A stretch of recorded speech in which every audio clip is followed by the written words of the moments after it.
There we go. All right, I'd like to start the special education curriculum meeting on Wednesday, March 15th, 5:34 p.m. I turn things over to Mr. Pennington. Hi, good evening, everyone. We have a couple different agenda items for this evening. One of them is working on changing some of our course names and offerings, and we've talked about this a little bit, but we'll talk a little bit more tonight. Another one is really talking about our summer academy and the model that was implemented and the changes we are looking to implement this summer. And then the third one is training for our administrators in April. So these are three different components, and I'm going to turn it over to Fatima Susanna Tejada and Deirdre McKinnon. Thank you. Rob, would you mind sharing the screen to put up the quick PowerPoint that we have put together to show everyone? Awesome, thank you.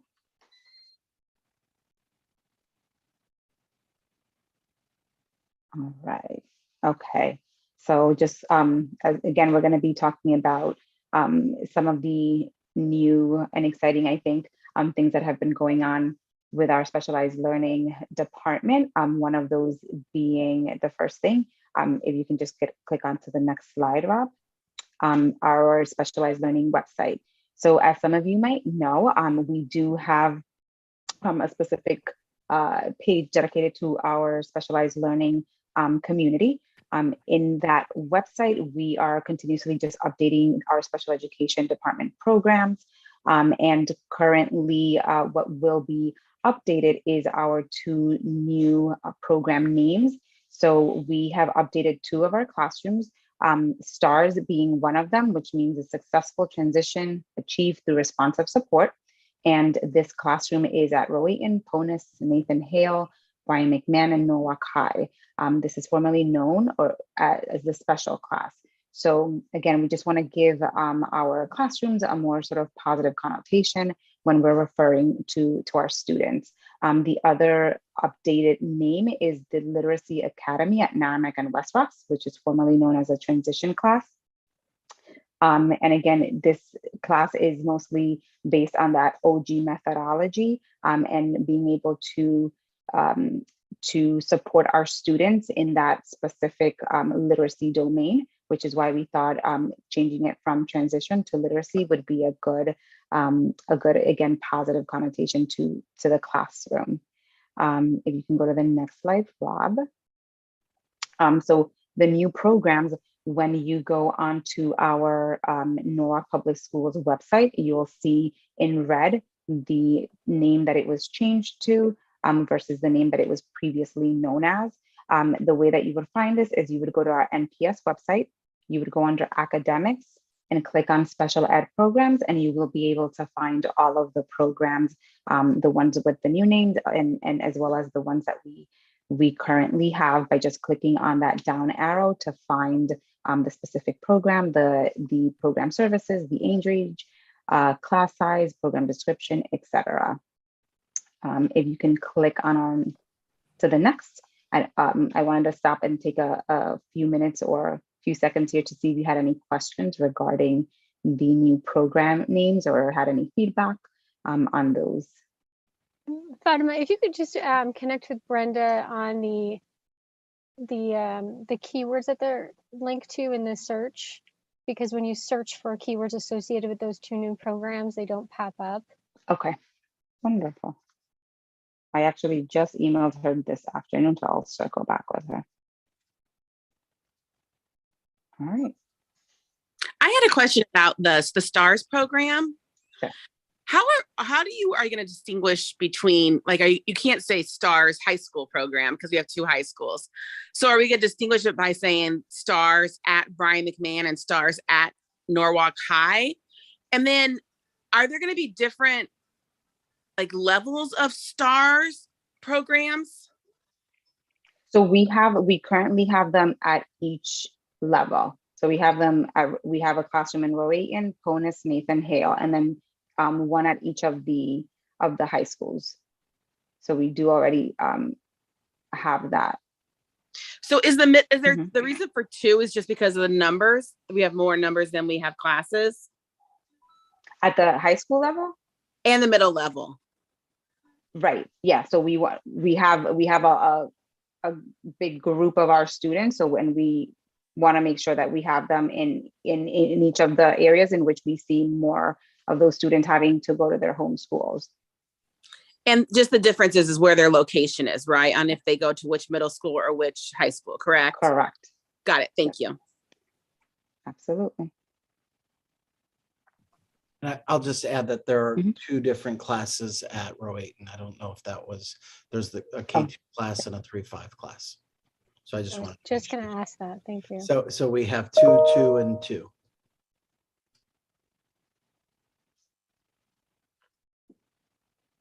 All right.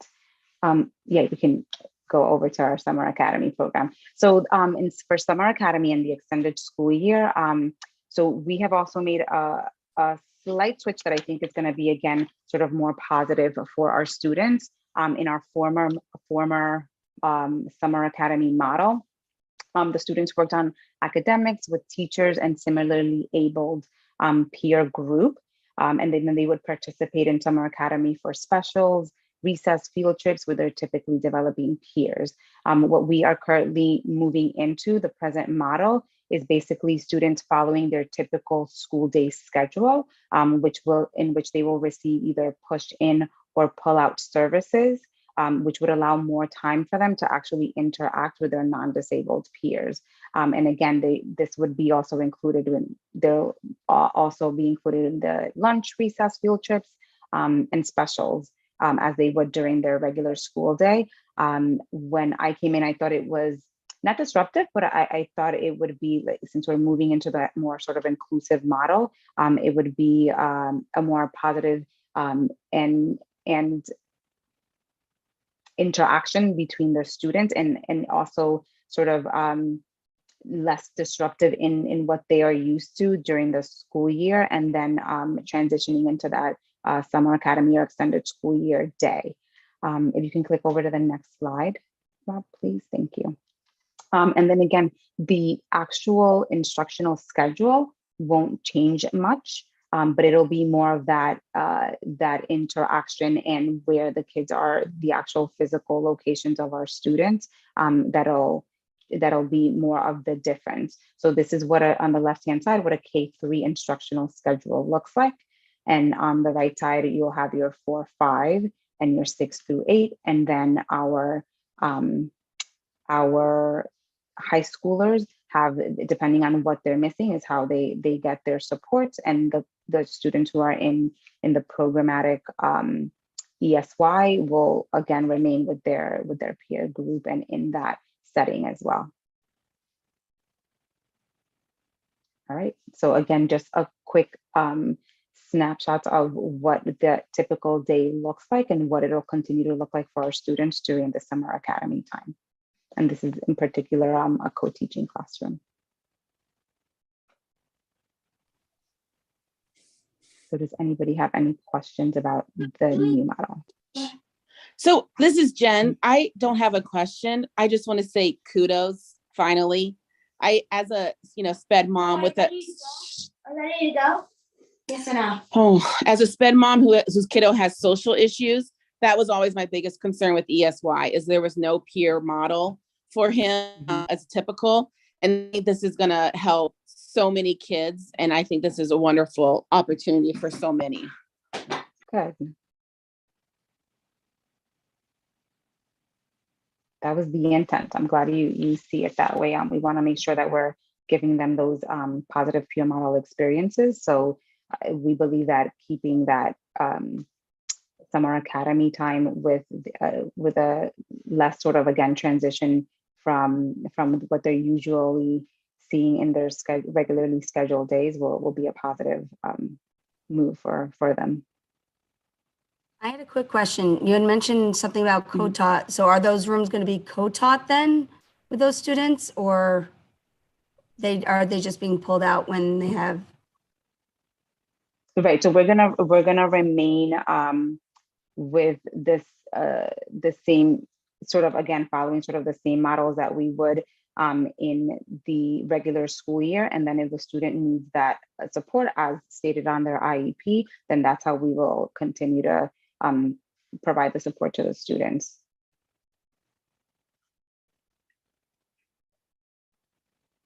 And this is a shift for us because in the past, those types of supports were not provided in the summer academy classrooms. They were provided in more isolated classrooms. And so as we're making this shift, there is more of a focus on supporting the co-taught model and supporting this level of instruction.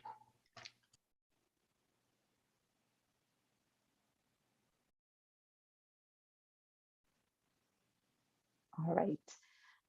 And the third thing that I wanted to share with you all also was the professional learning that will occur for our building administrators April 5th and April 12th.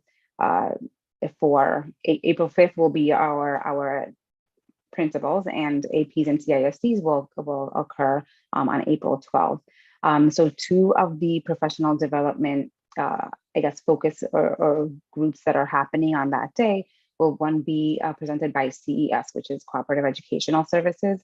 And again, just trying to be, to understand and better support our students. We have asked in my conversations with the director there to specifically focus on responding to these disruptive behaviors that unfortunately we have seen a bit of an uptick this year. So again, we're just going to be understanding and discussing the stages of the behavior, what are some de-escalation and intervention strategies, and reviewing the need and processes of crisis management responding, so that as building leaders, we are able to also better support our staff when we do come across some challenging behaviors with our students. You know, again, we just want to be better prepared and be proactive moving forward, how we're going to sort of assess and be able to then understand what some of these de-escalation strategies and interventions will be, so that we can catch it early if we can see some of our students having a particular challenge or need. As we also get new students from other districts and just students who haven't been in school either, we want to again just sort of be proactive and understand the behavior before it escalates. And this is all teachers or just teachers in specialized learning classes? So this is actually this professional learning specifically is for the building administrators right now. And then my hope too is that when we do have our building-based professional learning, some of this learning that we're doing as administrators at the central office level, we can then sort of mimic or reproduce for our building staff. And then I just wanted to add the other piece is that we have had some certified staff trained in CPI, and we've had a lot of our paras trained in CPI, but really making an effort to support all teachers with that type of training, because it really is important for all of our staff to be able to have those de-escalation strategies, even walking in the hallway and walking by a situation. So this was also something that when I sent out a survey earlier in the year to the principals to ask what are some of those professional learning opportunities that they thought that they would need in order to, again, just be proactive and to better support their staff. So this is where these two sort of foci came from that survey. So we're just sort of responding to, again, the need in the buildings and make sure that we are building the capacity of them so that we can do our jobs better and have more of those strategies under our belt when we do come across those challenging issues. Is there, for next year, have we learned anything about the order in which we present these things? Like, should we present the disruptive behavior right after the summer because kids need to get back into routines, and sometimes that's where you would see the elevated behavior? So this would be a great, I agree with you there that we should revisit this. This is not going to be a one-time sort of situation. But Rob, I don't know that we will be starting to plan for next year. And this does continue to be something, again, that we're very well aware that needs to be a continuing and ongoing basis. So this could be, and correct me if I'm wrong, Rob, one of our focus when we come into the new year. So I will just share that, and we have started planning our summer PD for our principals and our fall and our whole cycle of professional development for next year, and embedding this with our new teachers, because we have 2 days of new teacher orientation, embedding this into that professional development but also in our first couple days of PD, making sure that we have sessions for all staff, because it is important it can't be just something that you get one professional experience and then it's gone. It has to be something that we have to constantly be just revisiting and building our tool belt of strategies. Great. Because what works with one student is not going to work with all students. So the next part of that day for the administrative staff is a presentation by Bertram and Moses, who we use as our counsel. And we're going to specifically, again, target sort of that student discipline area. What are the policies? What are the laws around special education and student discipline and students that have a 504 and that student discipline as well? Again, this came from the survey that I sent out just to make sure that we are specifically discussing those needs in our schools. And these are the two main foci, again, that we were able to discover as we were surveying our staff and what the need was in our school buildings. I just have a quick question. With this professional learning that's going to happen for admins across the district, are we going to have the same protocols within the schools for documentation of these kind of incidences or de-escalation, so that you kind of have a paper trail of what's working for a child, or they switch schools within the district, we all have the same information on these students that might be ones that present these kind of behaviors more frequently?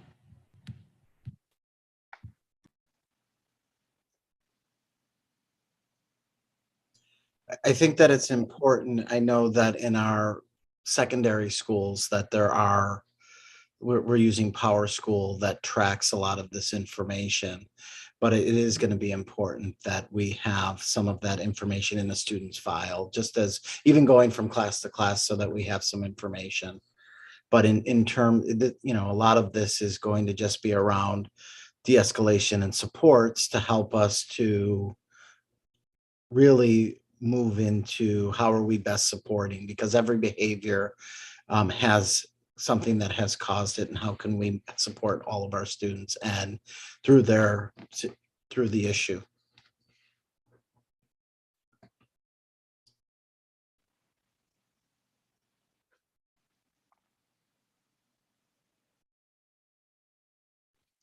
So that was sort of my little spiel. I don't know if anybody else has any questions about any of the three quick items that we reviewed.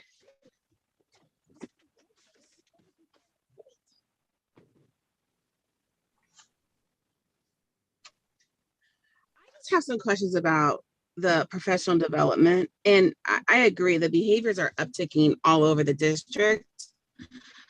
And I think it's great that our admins are getting the training, but I'm wondering, like, SRBI staff, BCBAs even, and then on this training, are the teachers going to be, and I'm sorry, the admin's going to be taught a specific like behavioral technique? Like, I know there's a bunch of different, methods to use. So is it going to be like a one method? And of course, I know all kids are different and not everything works, but are we going to try and adopt a method that works and that collaborates along the whole district to help with these behaviors? And is that something else we're going to, I know you also said that we were going to do some staff training in the beginning, but if these behaviors are such an issue right now, I know they're taken away from the classroom time. So teachers have to be frustrated because behavior is what, you have to keep the classroom safe. So I'm just wondering if there is going to be like a definite protocol, or if it's just going to be like an information from CES and then we just move on, or if there's going to be like a follow through and continued support of this training for the behaviors going on. So we definitely, again, want to discuss what these stages are, but it'll be a continuing conversation and professional learning of it. As Rob had mentioned, we also, our aim is to get all of our support staff and our teachers CPI trained.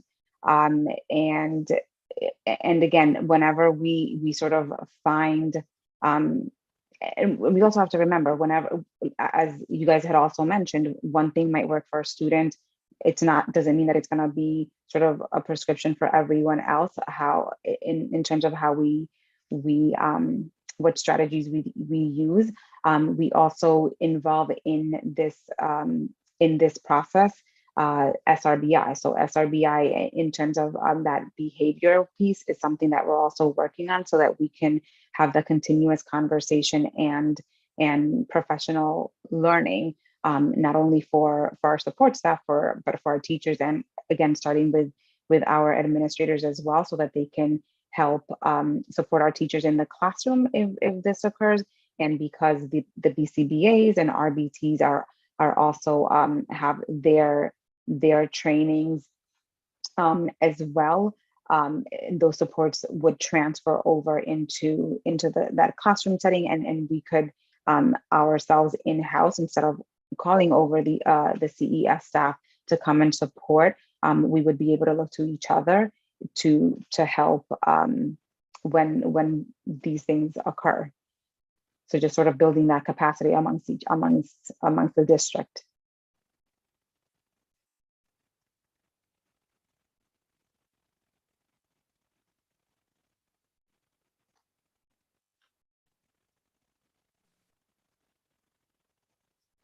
Jen, I hope that answered your question.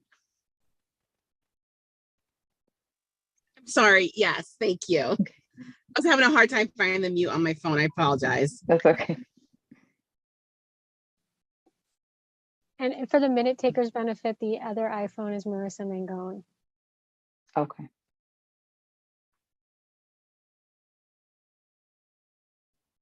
All right, well, that is our 3 agenda items for this evening. If there aren't any other questions. Thanks for that, Fatima. You're welcome. Absolutely. Thank you, everybody. There's Thank no you. other questions. Just we will end the meeting tonight, 5:57 p.m. Thanks, you. everybody. Bye-bye. Erica, you're gonna Bye. make it. I'm gonna. See you there. Have a good one. Bye.